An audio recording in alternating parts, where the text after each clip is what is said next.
Nagbabalik tayo sa ikalawang yugto ng ating online viewership ng dalawang noontime show dito sa ating bansa, ang It's Showtime at Eat Bulaga. At pag-uusapan natin mga kaparokya ang TV ratings na inilabas ng AGB Nutam Nielsen Philippines nitong nagdaang Sabado, May 11. Pero bago natin umpisahan yan mga kaparokya, ay humihiling ako sa inyo na pakisubscribe ang aking YouTube channel. Pakiclick ang bell icon para lagi kayong updated sa mga bagong video na ilalabas ko. Salamat! So mga kaparokya, naglabas na nga ng TV ratings ang AGB Nutam Nielsen Philippines nitong nagdaang Sabado, May 11. At makikita po natin dito na ang It's Showtime po ay may 8.2%, samantalang ang Eat Bulaga ay may 3.8%. So nitong mga nagdaang araw ay naglalaro na po sa 3.5, 3.5 to 3.9 something ang TV ratings ng Eat Bulaga. At kamakailan lang din ay bumalik sila sa 4%, yung pinaka-average ng ratings ng Eat Bulaga. Pero ngayon ay 3.8 uli ang Eat Bulaga. So makikita natin dito, ang GMA ay may 5.5%, samantalang ang GTV ay may 1.1%, ang A2Z ay may 1.3%, at ang Kapamilya Channel ay may 0.3%. Samantalang ang TV5, ang main channel ng Eat Bulaga ay may 3.5%, at ang RPTV ay may 0.3%. So, dito makikita po natin na angat ang It's Showtime na GMA sa katapat na TV network na TV5 ng 2%. Dahil dito, ang GMA ay may 5.5%, samantalang ang TV5 ay may 3.5%. So talagang advantage ang GMA pagdating sa TV ratings dahil alam naman natin na malawak ang reach ng GMA at malakas ang signal ng GMA kaysa sa TV5. So I think ginagawa naman din ng paraan ni Manny V. Pangilinan para lumakas ang kanyang TV network. At gusto niya rin talagang makipagsabayan sa malalaking TV station dito sa bansa tulad ng GMA at ABS-CBN. So tara, ating alamin ang online viewership ng dalawang bigating noontime show. Para sa Eat Bulaga, under TVJ Facebook page na may 2.4 million followers at sa It's Showtime naman na may 17 million followers.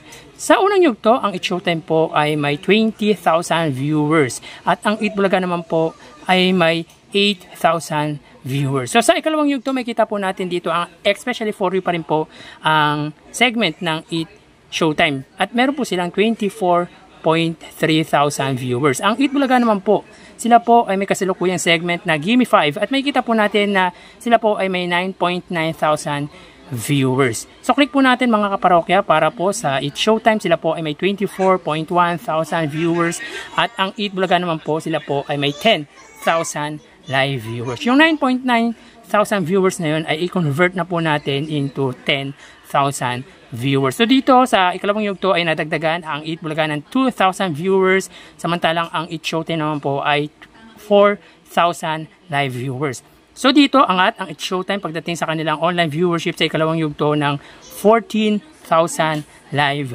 viewers. So mapunta po tayo sa TV Network YouTube channel. So again, the reason why I choose GMA Network YouTube channel dahil sa TV, ang main channel ng It's Showtime ay GMA Network. Ganun din, ang Eat Bulaga po ay TV5.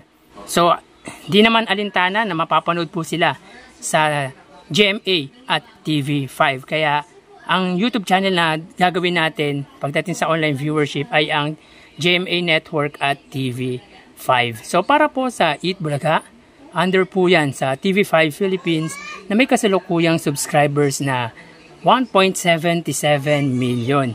Samantalang ang It's Showtime naman po under GMA Network YouTube channel na may kasalukuyang 35.2 million subscribers. So sa unang yugto mga kaparokya, ang GMA po ay may 14,000 viewers, samantalang ang TV5 ay may 38,000 live viewers. So click po natin mga kaparokya para po sa Eat Bulaga under TV5.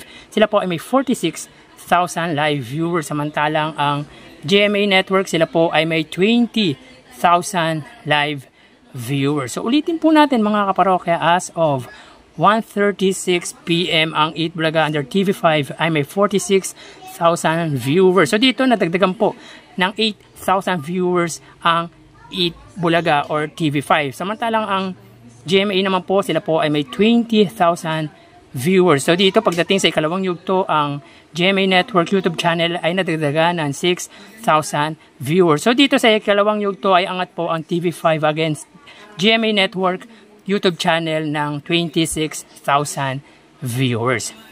So mapunta naman po tayo sa main YouTube channel ng dalawang noontime show.